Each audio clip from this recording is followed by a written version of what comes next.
All right, so talk a little bit about water storage.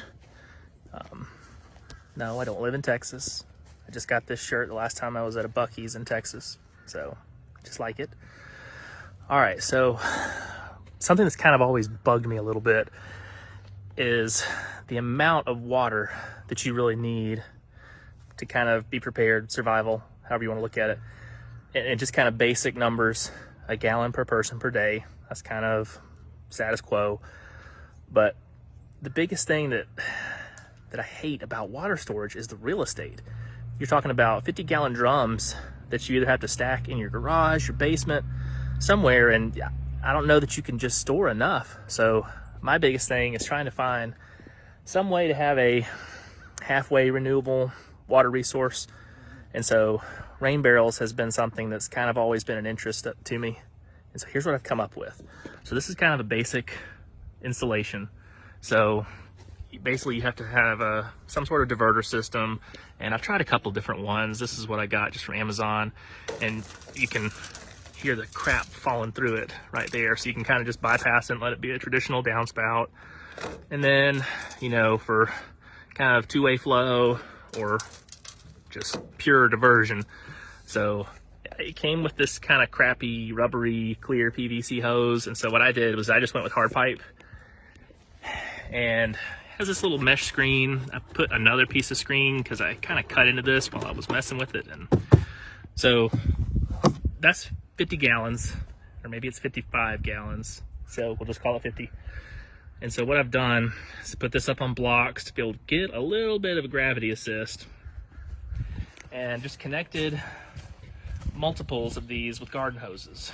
And so what I've done is, so this one has kind of its own splice, same deal, short little diversion. I've got to get this one connected. I got to either tee off of here or put another diverter in.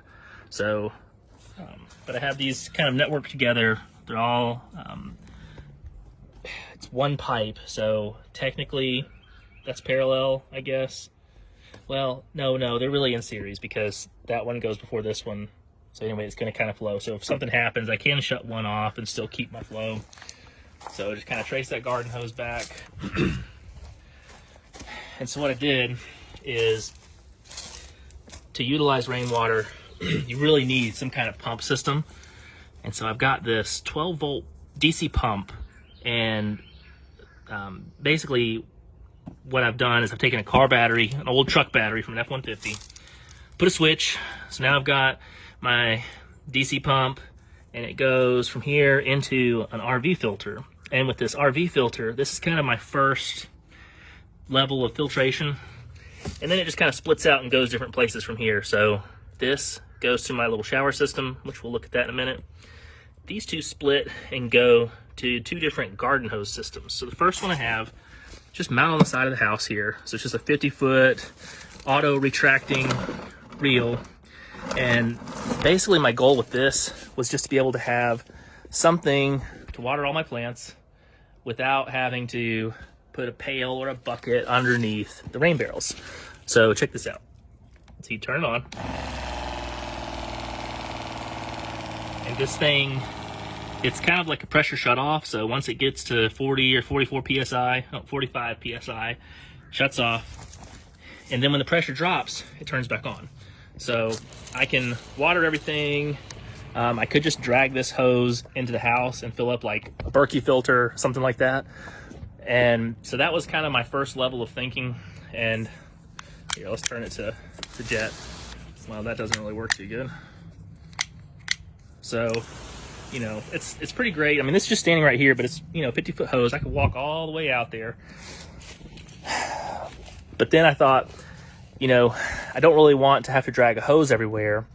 So I've also got a second story. So what I did is I ran a pipe up here to another identical unit on the second story. And so now I can be up there on the deck, watering my plants up there, or I could drag that hose into the kitchen, do whatever I need to with that. So, but then I started thinking, I think I can do better than that. So I really want a way to be able to drink water straight out of this with filtration. Okay, we're gonna do some water quality testing. So deionized water for calibration, this shower water. This goes through all my 5-stage filter plus the RV filter and comes out here in copper pipes. Then the RV filter, that's just basically my pre-filter. And so I'm gonna run that through just the garden hose, and that's gonna just kind of be just the initial that goes for the whole system. And then this one, this is just gonna be the raw roof water. This is gonna be coming straight out of just the tap of the rain barrel. So let's take a look and see what we have.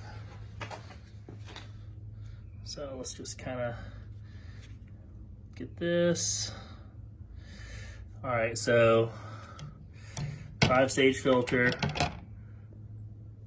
Oh, look at that. Excellent. That's great.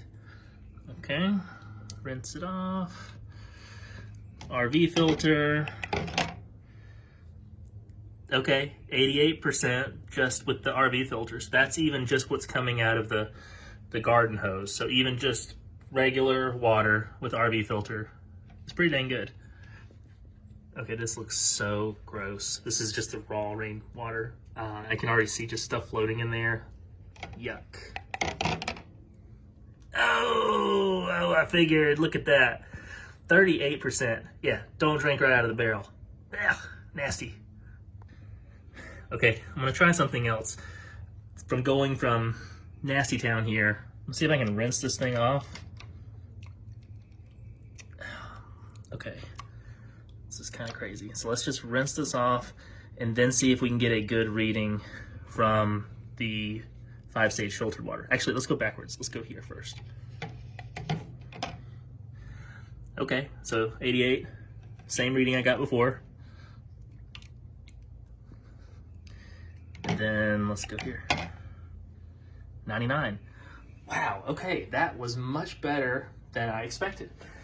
So, my whole goal with this is I want to be able to store lots of raw rainwater. So, I've got one 50-gallon, maybe it's 55-gallon, I think 55 gallons. So, but it's not all the way full. So I'm just gonna say 50, 100, 150, 200. So 200 gallons of raw storage that I don't have to take up real estate in my house. I don't have to worry about it leaking in my house. I don't have to worry about moisture problems inside my house. And I don't have to worry about it expiring. I can just have raw water that I can just refill with my rain and then filter it. Even if all I use is this, just the RV filter, I'm gonna get to 88%. So I'll be going 38% raw to 88%. I wouldn't want to drink out of that, but you know, if hard times, whatever, you know, that would be an option. But with using this 5-stage filter, I now have an excellent quality water source. And so let's just turn this on again. So I have one little leak right here. Look at this. Good grief. I guess that's what I get for going with the copper, but hey, I just wanted to be a little bit fancy. So this is where I collected the water that was marked 5-stage filter. So basically raw water here. I've got a splitter, and this is where I collected what I call the RV 1st-stage filter, and that was 88%. But coming out of here to know that I've got 99% pure water. Oh, and also this is just the faucet here, but I also have the shower. So it's not like a super high-end Delta faucet, but I mean, look at this. I mean, you can come out here and then take a shower, or if you were just covered in nasty and needed to take a shower before coming into the house, got this awesome option here. So going from nasty old rainwater, which you do not want to drink, to 99% pure water with you know, $100 filter from Amazon and a $10 or $12 RV filter. All right, let's turn that back off. So yeah, little soap dispenser. I mean, it's a pretty good setup. I'm happy with it. So again, just deionized water for reference. This is my 99% pure 5-stage filtered water, and this is the 88% RV water, and that's the, what we said it was, 30 something. Nasty Town. Yeah, 38%. Gross. Ooh, let's try this. Let's try going just straight into this and measuring. What will it do? Heck yeah, 99%. That's awesome. All right, so I think I have my water solution. I am very happy with this. Let me know what you think. So one thing I should point out, this is a 5-stage filter from Water Drop, but when you look on Amazon, there's actually different types of 5-stage filters. So this particular one is an under sink mount, and one of the filter packs is a UF ultrafiltration. And so that means it filters out particles down to 0.01 micron. And just for comparison, most of all your water filters, anything that you have for camping style filters are 0.1 micron. So this is one more decimal place over, which is 10 times the filtration of traditional camp filters. So I'm super excited about it. I think it's gonna be a great quality system, and yeah, having rainwater on tap with 99% purity is pretty awesome. All right. Okay, so I love it when a good plan comes together.